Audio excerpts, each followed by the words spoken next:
With the advent of the supramental evolutionary principle in the physical world, certain expectations arise as to the physical body and its capacities.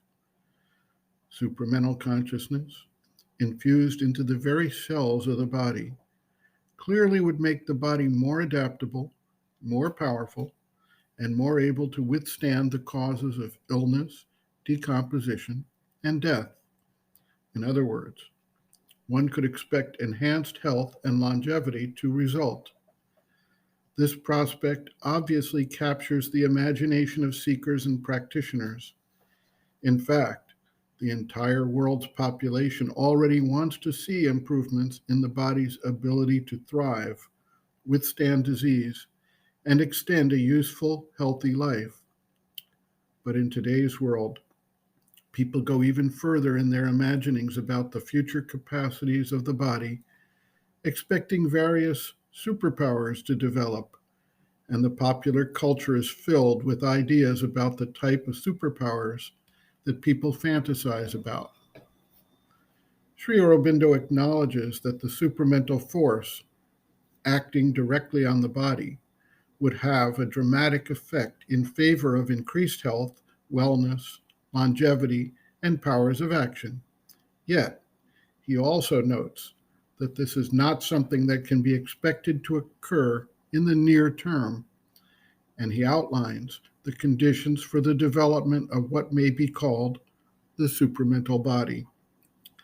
He also makes it clear that this is not some kind of miraculous result for any particular individual, but the speeding up, generally, of the development of the next evolutionary principle in the earth consciousness, the next step beyond the mental evolution.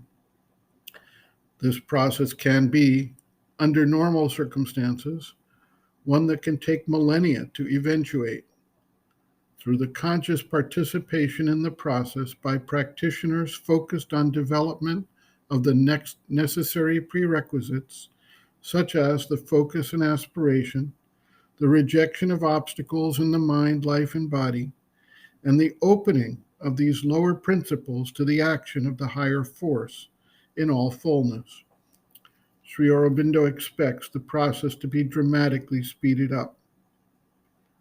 Even so, this is not the earliest need, the first stage, nor anything in the immediate future for practitioners who have a lot of work to do and ground to cover before the real possibility even arises for this. Sri Aurobindo observes, quote, "The object of supramentalization is a body fitted to embody and express the physical consciousness on earth, so long as one remains in the physical life. It is a step in the spiritual evolution on the earth, not a step in the passage towards a supraphysical world. The supramentalization is the most difficult part of the change arrived at by the supramental yoga, and all depends on whether a sufficient change can be achieved in the consciousness at present to make such a step possible. One has first of all to supramentalize sufficiently the mind and vital and physical consciousness generally. Afterwards, one can think of supramentalization of the body. The psychic and spiritual transformation must come first. Only afterwards would it be practical or useful to discuss the supramentalization of the whole being down to the body.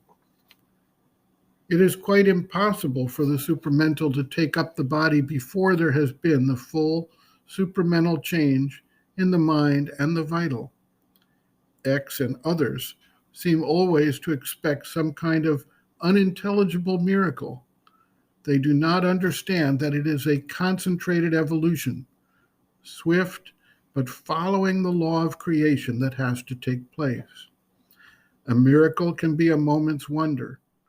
A change according to the divine law can alone endure."